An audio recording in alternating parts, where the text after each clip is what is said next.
Hey everyone. So if you've ever looked at your cat and thought you were just too smart, too independent, maybe a little too stubborn to ever be trained, well, you're gonna want to stick around. Today we're taking on one of the biggest myths about our cats and diving into the incredible science of how they actually learn. So let's just ask it right out of the gate. Are cats really untrainable? It's a cliche for a reason, but the truth? It's a total myth. See, the problem isn't the cat. It's always been our approach.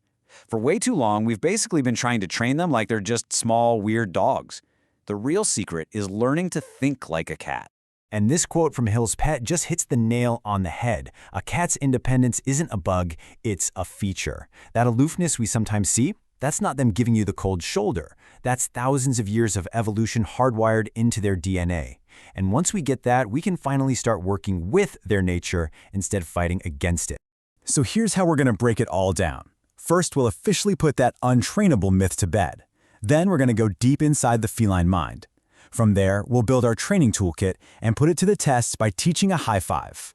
We'll also cover the absolute must-know rules for keeping your cat happy, and we'll see how all of this leads to a brand new kind of bond. Okay, so before we can teach a cat a single thing, we have to try and see the world through their eyes. And to do that, we need to hop in the time machine and understand how their wild ancestors shaped that little hunter that's currently snoozing on your couch.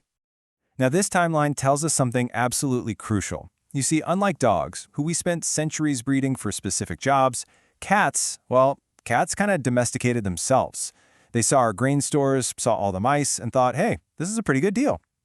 This means they were never hardwired to please us for the sake of it. Their instincts as solitary, self-sufficient hunters are still right there, just below the surface. And that is everything when it comes to training.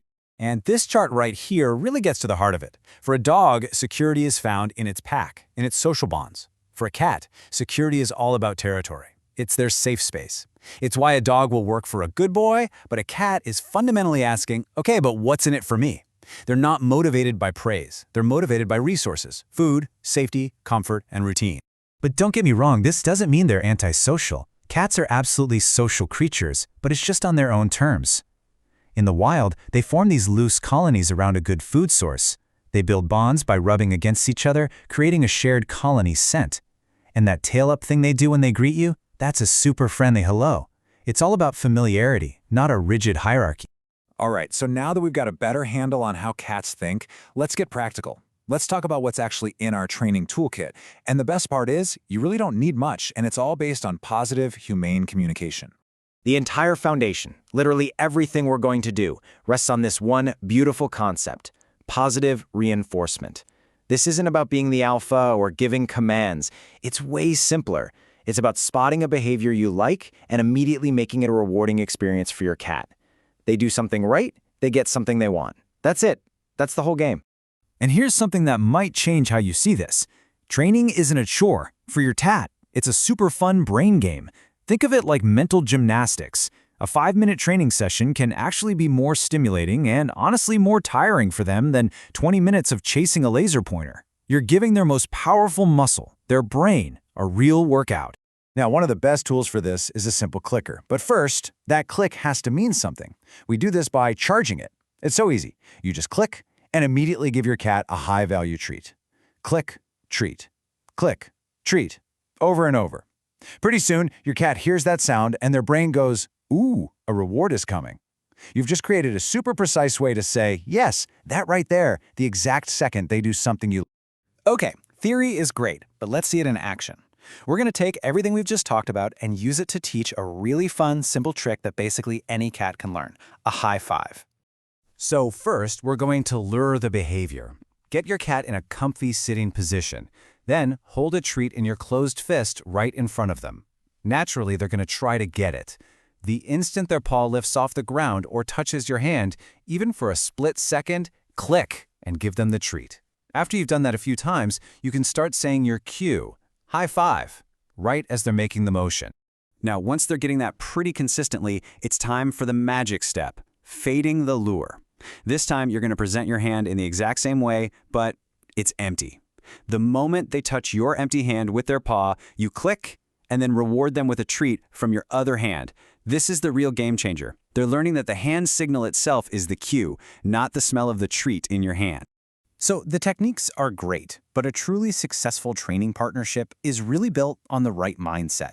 It's about setting you both up for success. So let's quickly run through some of the most important do's and don'ts to make sure training stays fun and productive. Okay, first and foremost, keep it short. Seriously, 1 to 5 minutes is perfect.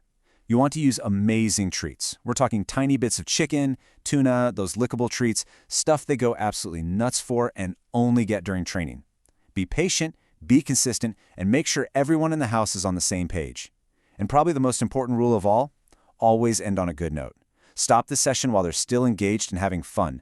You want them begging for the next lesson, not dreading it. And now for the single biggest don't of all. I really want this to sink in because it's so important. Punishment in any form does not work for training a cat. It's not just ineffective, it's actively harmful. This quote explains exactly why it fails so badly. Your cat's brain is not wired to connect you yelling at them with something they did 30 seconds ago. They don't learn that scratching the couch is wrong. All they learn is that you, their source of safety and comfort, are suddenly scary and unpredictable. This just creates fear and anxiety, which often leads to more bad behaviors, and it shatters their trust in you. So what do you do instead? It's a simple 2-step process. Interrupt and redirect. Is your cat scratching the sofa? Make a short, sharp, surprising noise, like a loud clap or a quick to interrupt them. Then, immediately redirect their attention to something they are allowed to scratch, like a scratching post. And when they use it, praise them like they just won an Olympic gold medal. You're not saying no, you're showing them yes, but do it over here. As we start to wrap this up, I hope you're seeing that this is about so much more than just teaching a cool trick like a high five. What we're really doing here is learning how to have a genuine, two-way conversation with a whole other species. So why does all this matter? I mean, really, what's the big picture? It matters because you're tapping into your cat's incredible intelligence. You're building a language that you both understand. You're strengthening your bond through trust and positive experiences. And honestly, a cat that feels understood is almost always a happier, more confident, and more well-adjusted member of the family. So, I'll just leave you with this final thought to chew on. We always think of training as us teaching them. But what if we've had it backward this whole time? What if training is less about us talking and more about us finally, truly learning how to listen?